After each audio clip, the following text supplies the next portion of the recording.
নমস্কার বন্ধুরা, নীলুর রান্নাঘর চ্যানেলে সবাইকে স্বাগত।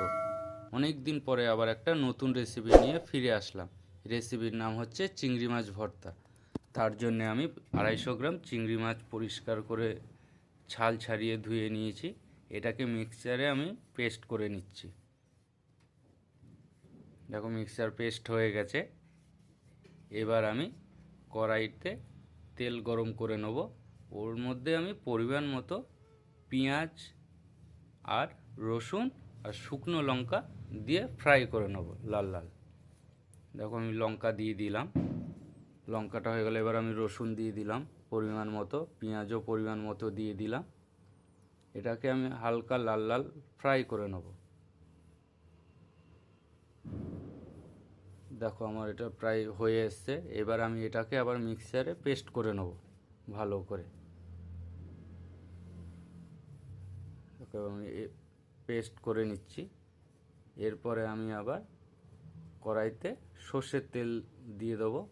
তেলটা গরম হয়ে গেলে আমি যে পেস্টটা করেছি কাঁচা চিংড়ি মাছের সেটাকে প্রথমে দেবো।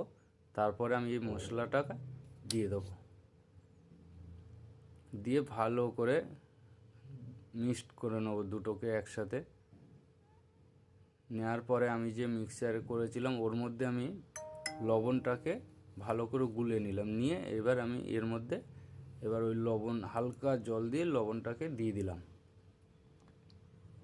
দিয়ে আবার ভালো করে নেড়ে চেড়ে নিলাম।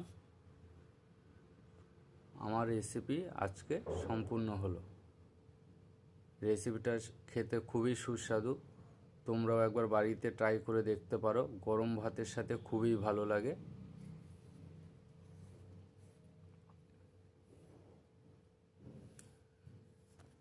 দেখো আমার হয়ে গেল আজকের রেসিপি।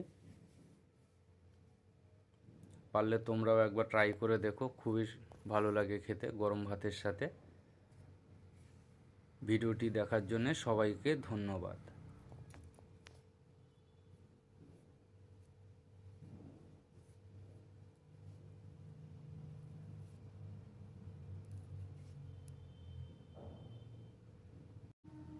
নমস্কার বন্ধুরা, নীলুর রান্নাঘর চ্যানেলে সবাইকে স্বাগত। অনেক দিন পরে আবার একটা নতুন রেসিপি নিয়ে ফিরে আসলাম। রেসিপির নাম হচ্ছে চিংড়ি মাছ ভর্তা। তার জন্য আমি 250 গ্রাম চিংড়ি মাছ পরিষ্কার করে ছাল ছাড়িয়ে ধুয়ে নিয়েছি। এটাকে মিক্সচারে আমি পেস্ট করে নিচ্ছি। দেখো মিক্সচার পেস্ট হয়ে গেছে। এবার আমি কড়াইতে